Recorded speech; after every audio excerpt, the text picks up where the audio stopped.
બનાસકાંઠાના સુઈ ગામમાં આકાશી આફત ત્રાટકી અને 72 કલાક બાદ હજુ પણ પરિસ્થિતિ અત્યંત ખરાબ છે। સુઈ ગામના અનેક ગામડાઓ હજુ પણ જળમગ્ન છે અને તેથી લોકોની હાલત ખૂબ કફોડી થઈ રહી છે।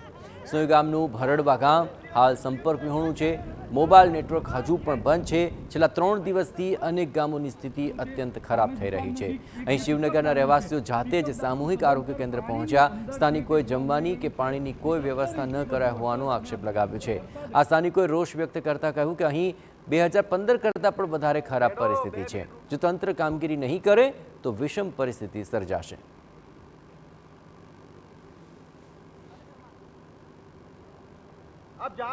સુઈ ગામ પહોંચવું હોય તો આ નજારો છે ને આ દ્રશ્યો છે કે જ્યાં તમારે સુઈ ગામ પહોંચવું હોય તો કયા પ્રકારે પહોંચી શકાય। તમે સુઈ ગામમાં કયા પ્રકારની પરિસ્થિતિ છે?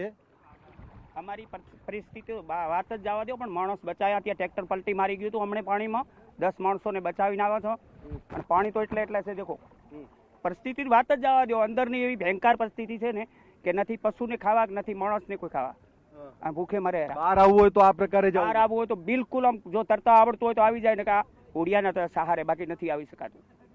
કેટલા સમયથી તમે આ રીતે પાણીમાં આ મતલબ સમય મને થઈ ગયો કાલનો વાતનું, કાલથી। કેટલા ગામો છે જે આવી જ રીતે અંદર? આવી રીતે ગામ સોઈ ગામ છે, જડોયા છે, બેણપ છે, આ બધા ગામડા એ તરીકે જ છે। આપ જુઓ ચારે તરફ તમે જોશો તો ફક્ત પાણી અને પાણી જ છે। અને અહીંયાના જે સ્થાનિકો છે એમની સાથે પણ વાત કરીશું કે કેટલો સમય તમે પાણીમાં કાઢ્યો? આ પ્રકારનું પાણી પાણીમાં 2 દિવસથી પાણી છે અહીંયા। કારણ કે પીવાનું પાણી, ખાવાની વ્યવસ્થા, બાળકો, વૃદ્ધો, કશું કોઈ સગવડ જ નથી। બધું પાણીમાં જતું રહ્યું। અનાજ બીજું બોરીઓ બીજું બધું પલળી ગયું મારું, બધું બોરીઓ। અચ્છા, આ જે પાણી ઉતર્યું છે થોડુંક એવું કહી શકાય? હા, અત્યારે ઉતર્યું છે થોડું, 1-1.5 ફૂટ જેટલું, નકા આટલું પાણી હતું, અત્યારે થોડુંક ઉતર્યું છે। તો અત્યારે તમે લોકો ક્યાં જઈ રહ્યા છો? અમે અહીંયા સામે કિનારે જઈ રહ્યા છીએ, સંબંધી છે ત્યાં મળવા। તો આપ જુઓ કે સુઈ ગામ જ્યાં પહોંચવાનું હોય તો આ પ્રકારે પાણીમાં ચાલીને જવું પડે। અહીંયાના દ્રશ્યો તમે જુઓ, આ જે દુકાન છે કે ઘર છે કે હોટલ છે એ કઈ રીતે અને કેટલું જે જળસ્તર છે એની હાઈટ છે એ હાઈટ તમે જુઓ તો આ સ્થિતિ સુઈ ગામ પહોંચવા માટેની છે। અને આગળ તમે જોશો તો હમણાં જ થોડી વાર પહેલા એક ટ્રેક્ટર જે છે એ ટ્રેક્ટર પણ પલટી માર્યું છે અને એમાં જે લોકો હતા એમને SDRF દ્વારા બચાવવામાં આવ્યા છે। ત્યારે આ સેવા માટે જઈ રહેલું ટ્રેક્ટર હતું અને એમની આ પરિસ્થિતિ થઈ છે। પરંતુ આ જે સ્થિતિ છે એ છેલ્લા 3 દિવસથી છે અને રાહત છે કે વરસાદ જે છે એ થંભી ગયો છે, નહીં તો પરિસ્થિતિ હજુ વણસી શકી હોત।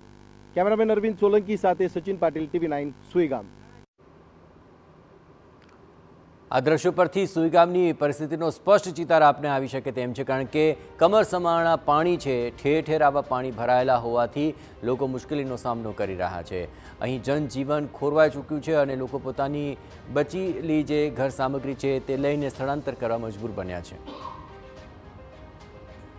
સુઈ ગામ NDRFની ટીમ દ્વારા આ જે રેસ્ક્યુ કરવામાં આવી રહ્યું છે। જે લોકો ફસાયેલા હતા એમને બહાર કાઢવામાં આવી રહ્યા છે। બધે જ તમે જ્યાં જાઓ ત્યાં આ જ પ્રકારની પરિસ્થિતિ છે, આ જ પ્રકારનું જળસ્તર છે અને અહીંયાથી લોકોને નીકળવું હોય તો કેટલી પરિસ્થિતિ વિકટ બની શકે છે એ જોઈ શકો છો।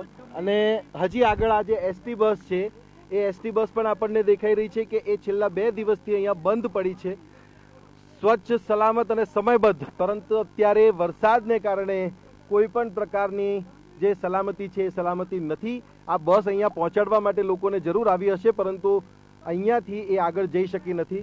પાણીનું સ્તર તમે જોઈ શકો છો, અત્યારે અમે જે છીએ એ છાતીથી ઉપર જેટલું પાણી છે અને આ પાણીમાં સુઈ ગામ પહોંચવું પડે એવી સ્થિતિ છે અને ત્યાં બોટ સિવાય કંઈ જ ચાલી શકે એમ નથી।